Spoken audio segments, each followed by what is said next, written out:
Hi friends, मैं अभिषेक आपका फिर से अपने इस यूट्यूब चैनल मैथ एक्सप्रेस में स्वागत करता हूँ। आज हम मैथ एक्सप्रेस में यानी कि इस चैनल पे रीजनिंग को समझना प्रारंभ करेंगे अर्थात रीजनिंग पर ये मेरा पहला वीडियो है। रीजनिंग में आज हम वर्गीकरण यानी कि हिंदी में बोलेंगे तो वर्गीकरण, अंग्रेजी में बोले तो क्लासिफिकेशन को समझेंगे। इसमें यानी कि वर्गीकरण अर्थात क्लासिफिकेशन में बहुतों तरह से पूछे जाते हैं। कुछ शब्द वाले होते हैं, कुछ अंक वाले होते हैं और कुछ इन दोनों से अलग भी होते हैं। इसमें ये डाला जाता है कि 4 या 5, जिस परीक्षा में जैसे पूछे, शब्द या अंकों का समूह दिया रहता है। आपसे पूछा जाता है कि इसमें अलग कौन है, विजातीय कौन है। अब आपको अपने मानसिक स्तर से समझना होता है कि इसमें अलग कौन है, विजातीय कौन है। ये बहुत सी चीजों पे निर्भर करता है। ये इस पर निर्भर करता है कि आपने प्रैक्टिस पहले से कितनी की है। अब ऐसा नहीं है कि ये बहुत भारी रहता है, लेकिन चूंकि चूक होने की संभावना कुछ ज्यादा रहती है, इसलिए आपका अभ्यास ही इसे परफेक्ट बनाता है। तो चलिए, आपका बहुमूल्य समय न लेते हुए मैं आता हूं। यहाँ पे हमने 5 प्रश्न रखे हैं। 5 प्रश्न रखे हैं। इन्हीं 5 प्रश्नों से हम इसे पूरी तरह से समझने का प्रयास करेंगे। याद करिए कि क्या ये 5 प्रश्न से ही हो जाएंगे? नहीं, इसमें बहुत तरह से रहता है प्रश्न। यहाँ पे 5 प्रश्न हैं। 5 प्रश्नों के द्वारा मैं आपको समझाने का प्रयास करूंगा कि कैसे कैसे रहते हैं। हालांकि बहुत तरह से रह सकते हैं, कोई दिक्कत नहीं। अब ये तो है शब्द वाले, फिर अंक वाले भी होते हैं। तो अंक वाले को अलग चीज, पहले अभी शब्द वाले को देखते हैं। देखिए, इसमें दिया है स्टील, पीतल, निकिल, कांस्य। आपका आंसर क्या होगा? स्टील, पीतल, निकिल, कांस्य। तो यहां पे ध्यान दीजिए, स्टील, पीतल, कांसा, ये सब क्या होते हैं? ये सब 2 या 2 से अधिक धातुओं को मिलाकर बनाए जाते हैं। लेकिन निकल जो है वो ऐसा नहीं है, तो आंसर निकिल हो जाएगा। समझ में आई बात? देखिए, ये 4 ऑप्शन है आपके पास, स्टील, पीतल, निकेल, कांसा।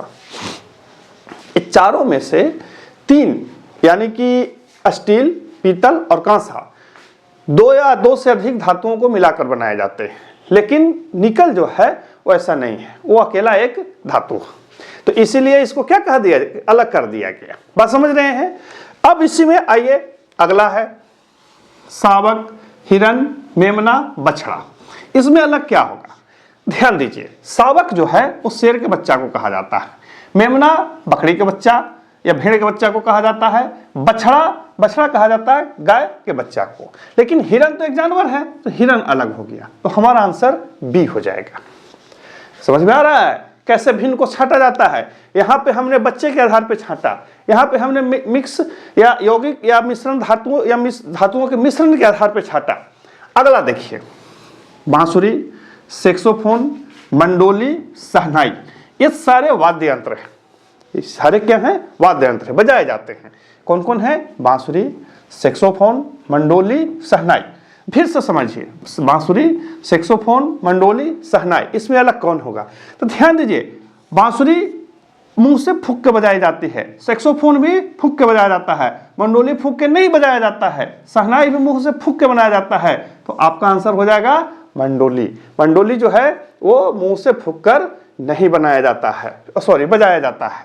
तो चूंकि ये 4 में 3 जो है वो मुंह से फूंककर बजाए जाते हैं, लेकिन ये फूंककर नहीं बजाया जाता है, तो वो विजातीय हो गया, अलग हो गया। अलग क्वेश्चन पर आइए। इंजीनियर, डिजाइनर, वास्तुकार, डॉक्टर। इंजीनियर, डिजाइनर, वास्तुकार, डॉक्टर। अब यहां पे देखिए, इंजीनियर, डिजाइनर, वास्तुकार और डॉक्टर, इन चारों में इंजीनियर, डिजाइनर और वास्तुकार जो होते हैं, किसी न किसी भवन, पुल इत्यादि को डिजाइन या वास्तुकार करते हैं। लेकिन डॉक्टर ये काम नहीं करते हैं, डॉक्टर इलाज करते हैं। तो आपका आंसर क्या हो जाएगा? डॉक्टर हो जाएगा। आंसर क्या हो जाएगा हमारा? डॉक्टर हो जाएगा। ध्यान दीजिए फिर से कि ये चारों में 3 जो है वो किसी न किसी भवन, बिल्डिंग, पुल, पुलिया इत्यादि को बनाने में काम आते हैं या करते हैं। लेकिन डॉक्टर ये काम नहीं करते हैं। तो इस आधार पे हमने डॉक्टर को अलग कर दिया। अगला है समाचार पत्र, पत्रिका, प्रकाशक, पुस्तक। देखिए समाचार पत्र, पत्रिका, प्रकाशक, पुस्तक, तो यहाँ पर ध्यान दीजिए कि समाचार पत्र में हम समाचार पत्र पढ़ते हैं, पत्रिका में कहानियां और के साथ साथ समाचार का विश्लेषण पढ़ते हैं, पुस्तक में हम कहानियां पढ़ते हैं, लेकिन प्रकाशक में हम कुछ पढ़ते हैं नहीं, प्रकाशक ये सब कुछ छापते हैं। तो हमारा आंसर क्या हो जाएगा? प्रकाशक हो जाएगा। हमारा आंसर क्या हो जाएगा? प्रकाशक हो जाएगा। तो इस तरह से हमने 5 प्रश्न को रखा और पांचों को अलग अलग ढंग से हमने देखा कि ये बनाया और अलग अलग आधारों पे हमने छांटा। फिर से 5 को लेते हैं, देखते हैं क्या वो अलग अलग आधार पे आते हैं, और फिर आप बैठ के जम के प्रयास कीजिए। कहाँ करेंगे? आपके पास तो पाठ्य पुस्तक है, उसको पढ़िए, नहीं है तो हमारे चैनल के जो लिंक है उसमें जाइए, देखिए कुछ ना कुछ मिलेगा। अब देखिए आगे के और 5 प्रश्नों को, मैंने टोटल 10 प्रश्न लिखे हैं, यही 10 प्रश्न से हम इसको पूरी तरह से समझेंगे। हालांकि हर क्वेश्चन का जो तरीका होता है वो अलग अलग होता है, लेकिन इतना ध्यान रखना है कि अलग अलग तरीके से ही हमें क्वेश्चन को समझ लेना है। बहुत ही आसान प्रश्न इसमें रहता है और हमेशा ये पूछे जाते हैं। सौहार्दता, नापसंद, सर्वसम्मति, घनिष्ठता, ये 4 शब्द हैं। इन चारों शब्दों में देखिए आपको भिन्न कौन दिख रहा है। जो समझदार हो तो समझ गए, जो नहीं समझे उसमें बना दो। मुझे चुनना होगा तो मैं नापसंद को चुनूंगा। देखिए सौहार्दता, सर्वसम्मति, घनिष्ठता, इसका मतलब हुआ कि मानसिक रूप से ये लोग एक साथ आ रहे हैं, मतलब इसमें घृणा जैसी कोई चीज नहीं है, सहसंयोजन है, समायोजन है लोगों के बीच में। लेकिन नापसंद का मतलब हो गया कि भाई हम पसंद नहीं करते हैं, सेपरेशन है इसमें। तो इस आधार पे हमने उसे अलग कर दिया। अगला देखिए अनादर, दुर्व्यवहार, सम्मान, अवमानना, इसमें अलग कौन होगा? अनादर, दुर्व्यवहार, सम्मान, अवमानना। ध्यान से देखिए तो इनमें अनादर करना, दुर्व्यवहार करना, अवमानना करना, सबका अर्थ एक ही है कि किसी भी व्यक्ति के साथ सही व्यवहार नहीं किया जा रहा है, लेकिन सम्मान जो होता है वो सही व्यवहार है। तो चूंकि 3 गो अलग है तो हम चौथा को अलग मान लेंगे और यही हमारा आंसर हो जाएगा। 8वां में देखिए त्वचा विज्ञान, माइकोलॉजी, नेफ्रोलॉजी, कार्डियोलॉजी। अब इसमें क्या चुने? ध्यान दीजिए, त्वचा विज्ञान, माइकोलॉजी, नेफ्रोलॉजी, कार्डियोलॉजी। यहां पे चुनना होगा तो मैं चुनूंगा माइकोलॉजी को। क्यों? क्योंकि त्वचा विज्ञान, नेफ्रोलॉजी, कार्डियोलॉजी में किसी अंग का अध्ययन किया जाता है। अंग या अंग से संबंधित जो ऊतक होते हैं उनका अध्ययन किया जाता है। माइकोलॉजी में वो क्या कहते हैं? माइकोलॉजी में त्वचा का अंग का अध्ययन नहीं किया जाता है। बस समझ रहे हैं, माइकोलॉजी में अंग का अध्ययन नहीं किया जाता है। इसी आधार पे हमने इसे छांट दिया। इसी आधार पे हमने इसको क्या कर दिया बाबू? छांट दिया। इसको ध्यान देखिए कि हर जगह पे अलग अलग चीजें आती है। त्वचा विज्ञान, माइकोलॉजी, नेफ्रोलॉजी, कार्डियोलॉजी। यहाँ पे देखिए सब में इसमें शरीर के अंग का भी अध्ययन होता है, लेकिन इसमें कवक, माइको यानी कि कवकों का अध्ययन होता है। हट गया, देखने में तो एक ही लग रहा था। अगला देखिए अशांति, विवाद, आंदोलन, शांति। अशांति, विवाद, आंदोलन, शांति। देखिए अशांति का मतलब उपद्रव, विवाद का मतलब शांति भंग होना, आंदोलन का मतलब भी शांति भंग होना।